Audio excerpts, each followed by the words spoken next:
Hi. So, we've spoken about defining our MVP and our risk-based angle of attack through it, our battle plan, our invasion plan, rather. So, how are we going to go? We also spoke about how we're going to tackle this invasion battle by battle by battle, setting us up in every 2 weeks, battling through this complex problem space. And that we do this incrementally, and we may have a whole bunch of features, but that we break these features down incrementally, doing what is risky about this one and getting the risk under control, and then maybe not doing the rest, maybe doing the risky parts of another one. And as we progress and get risk under control, we work our way through until we come out the other side. So for these 2 week iterations that we're doing, what are we specifying? Are we specifying clear instructions that we want people to do? So folks, team, the next 2 weeks, this is what we are expecting of you, and this is what we need you to do, and these are the details of how we want you to do that, and by the end of these 2 weeks, we are going to make sure that you did what we instructed you to do. Is that really what the point is? How are we going to go about this? Well, let's see. That sinks the ship. These torpedoes are big deals. You don't want to drop them, obviously. Here we are loading the torpedo. We're in Japan. That's the green thing on the bow of the ship there. Before we would do an evolution like this, we'd have what we called a brief. You do this, you do this, you do this, you do this. It was just another way of telling people what to do. And we finally realized, you know what, we're telling people what to do. We got to find all these rituals, traditions, patterns, and habits of behavior where we're telling people what to do and stop them. So we stopped doing briefs, and we got better than any other submarine for loading torpedoes because what we did is we activated thinking. Interesting. Activated thinking. That was a retired Navy captain, David Marquet. And his story is really interesting, and he captured this in his book, Turn the Ship Around. Really well worth reading. And what it really is about is that David was trained by the Navy. He was told that you're going to take command of a submarine, and it's going to be this model of submarine. And he was trained for a year or something on exactly how this submarine works. And he had so much knowledge about all of this. And just, I think 2 weeks before he was supposed to take up his commission with this specific submarine, he was told, due to changing circumstances, you will now take command of a different submarine, a completely different model submarine. And he was shocked, stunned, dismayed, because he didn't know the details of how this submarine works. So if we think back to jobs to be done, certainly on a submarine, there are pretty standard jobs to be done. And for these jobs to be done, there are pretty standard outcomes that are needed. So David definitely still knew all of these jobs to be done on a submarine, as well as the outcomes that are needed as one is doing these different jobs. But what he didn't know at all anymore is the how of doing it on this specific submarine that he was now assigned to. And the experience that he went through was, once he liberated himself from trying to think of how everything must be done, he was able to communicate intent, the job to be done and the outcome, and not the how. And that is what he means when he says he enabled his crew to think, that they took accountability and responsibility for the how. His job was making clear everyone understands intent. So it's not about giving instructions. It's not about saying, do this, then do that, then do this, and this is how I want you to do it, and these are the steps involved, and I'm going to check you for these steps. Remember, we're in the knowledge worker century. And it's knowledge workers, organizations and their knowledge workers are invading the future. And we also spoke about in these planning sessions that we're finding these MVPs and these angles of attack, that we need knowledgeable decision makers. The world is too complex for decision makers to understand everything. We need our knowledge workers to figure things out for us. We are solving problems continuously. Again, very similar in the military.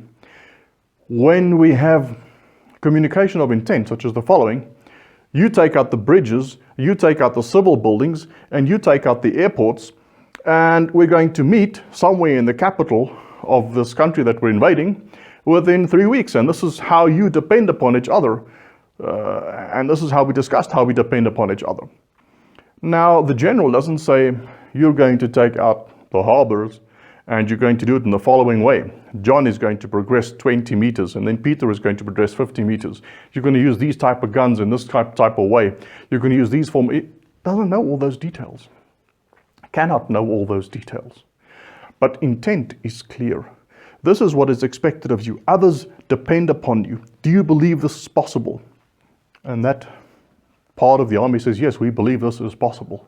It's going to be tough, but we believe it's possible. Good. Go away and make it happen. Of course, if your mission is under threat, that you will not be able to achieve it, contact us immediately. We need to know, because then we need to adapt. But if everything is going to plan, well, maybe not the detailed plan, but at least you're still able to achieve the intent that we've specified for you. Then we don't need to know all the details. That is up to you. So there are these different levels of communication of intent, with some points about, what does it mean to achieve this intent. So in this example of display search results based upon basic search criteria, the search terms must match title and job text location, and it must display the results in the following way. It doesn't say how that must be done. It doesn't say you must use JavaScript or Angular or HTML or how the matches are going to be done or whatever. It just says, this is what is needed. And team, I expect you to be able to figure this out.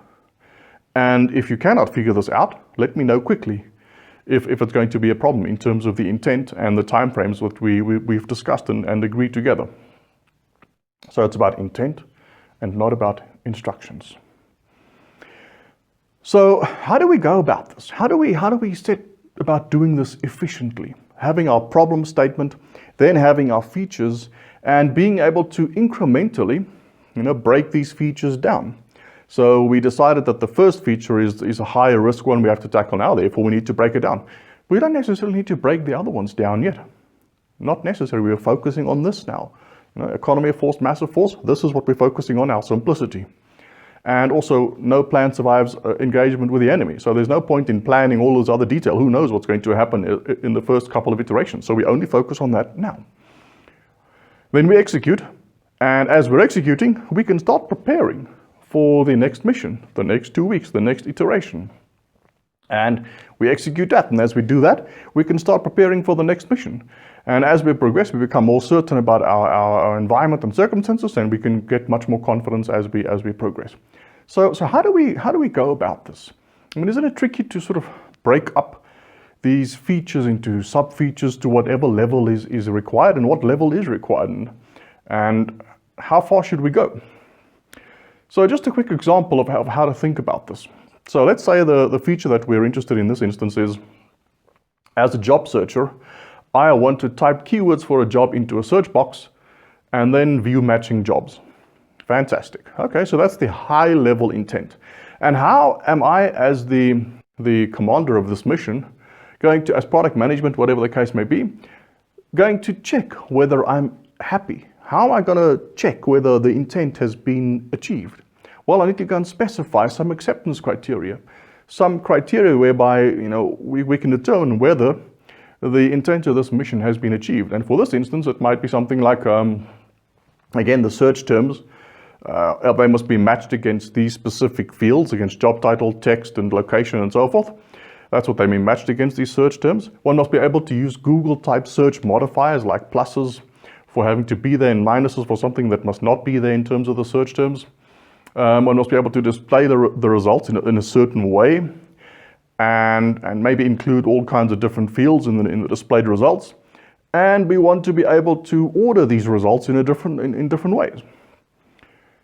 So even this, one can attack in an incremental fashion. One could decide to break it down. So the first might be display search results based upon basic search criteria. So in this instance, we're not yet concerned about ordering them. We're not concerned about Google-type search modifiers. We can break that down. So we can say there's another piece of this, which is about being able to order the results. And then there's yet another piece, which is about being able to use the Google search modifiers. And we can specify acceptance criteria for each one of these different mission missions and say this is our intent and this is how we'll check whether that intent has been achieved. So this is a way of, and what you'll find often is that the acceptance criteria at a certain level basically become the intent of submissions of that higher level mission. And how we go about agreeing these, how do we go about agreeing intent with our team and getting feedback from our knowledge workers about how to break these things down in a sensible way, that we can attack this in a risk-based, sensible way that also makes sense for the team. Well, let's just chat about that quickly. So at the bottom, that is where we are executing battles. Okay, we agree a battle, and there's a 2-week period, and then we're going to execute these battles. The top part is about planning our next battle, planning our next mission that we need to undertake. Now, one would probably want to do a bit of planning for your mission before you execute the mission. So what you'll normally find is planning is slightly ahead of the execution of missions. But we want these two to be aligned so that we're planning the right stuff at the right time, and should something start going wrong in one of our missions, one of our battles, that we'll get feedback to command so that we can change our potential planning for whatever the next iteration might be. So how do we go about this? So we're gonna standardize how we go about executing battles in this innovation space. Remember economy of force? We want to minimize non-value adding activities in terms of what we're trying to achieve right now. And logistics is a kind of potentially, can have potential waste inside of it. So we want to simplify our logistics as much as possible. And therefore we standardize on starting our battles on a Tuesday, working for 2 weeks, and then ending on the Monday 2 weeks away. And we standardize on that. And that is reducing admin overhead. So everyone can book up their calendars for a year ahead, not having to be concerned about who's doing what which day. Everyone knows that we meet the same time, same place.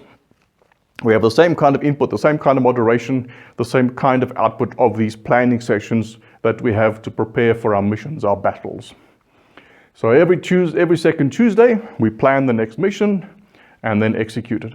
But to be able, so this just repeats as we progress through these 10 iterations of achieving our MVP. Well, 9 to 11 iterations. Every time that we prepare for a mission, we need to get a view of intent. What roughly is the intent for the next 2 weeks, so that we can go and plan our make our detailed battle plan. And once we've done that, well, guess what? After 2 weeks, we need the next intent. What are we trying to achieve in the next mission?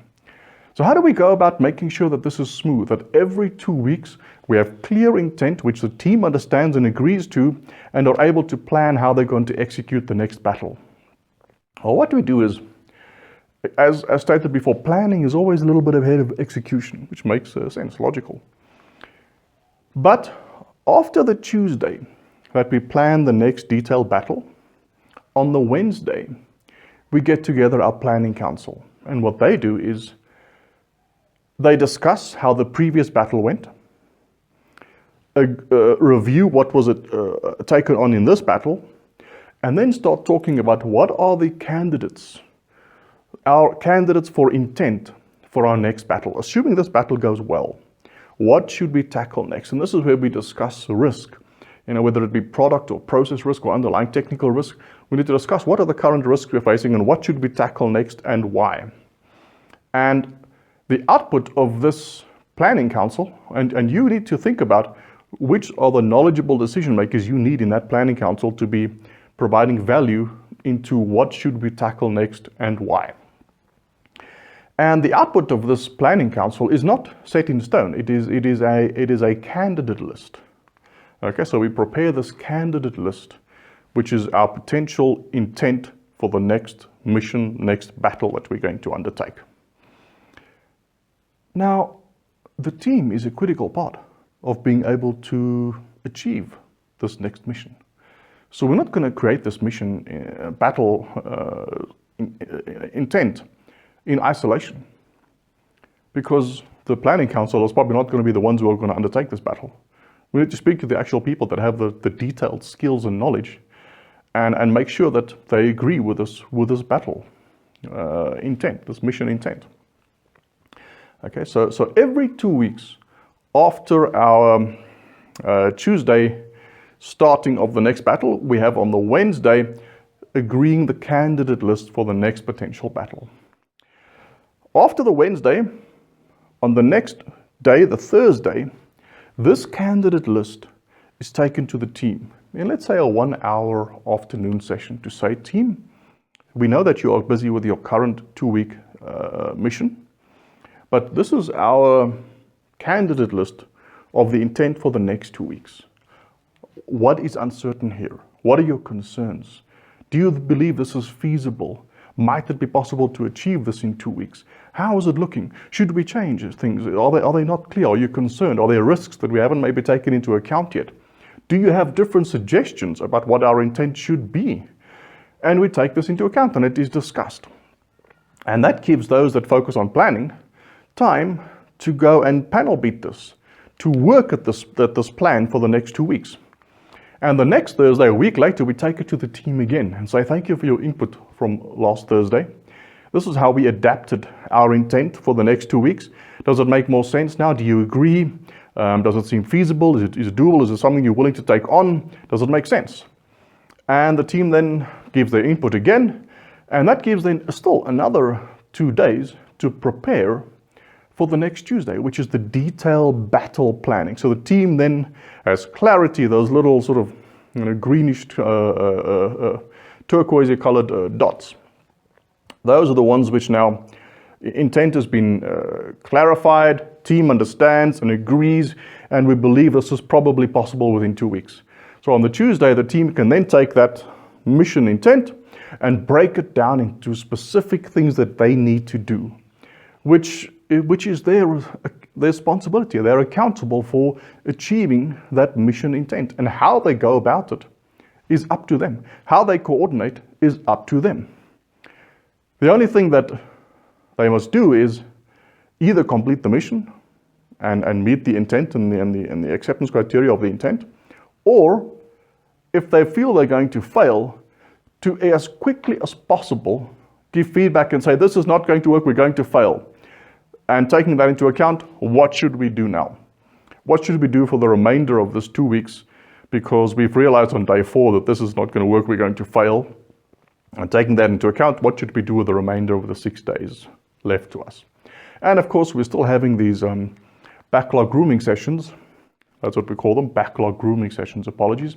So on these Thursdays, they are backlog grooming sessions, because these specifications of intent, our feature backlog, breaking it up into what the next battle is going to be. We're taking that to the team and saying, help us groom this backlog, these features, these statements of intent. Okay, and we do that every Thursday. So this gets you into a good rhythm of being able to think about where are we in terms of our invasion plan, what battle should we fight next, getting feedback from your knowledge workers, your team, about is this the right battle to be fought next, and do they understand what the intent is, are there any concerns and risks, and is it possible to achieve this in this kind of time frame. So this is a joint effort between command and the soldiers, between product management and the team, because knowledgeable decision makers together can achieve great things, but they can't do so in isolation. And this is a good way of setting yourself up to minimize the economy of force, also maximize, economy of force, and to minimize time wasting. It's setting you up into an efficient rhythm of being able to incrementally invade the specific future for you. Thank you. Enjoyed this lesson with you, and let's look forward to the next one.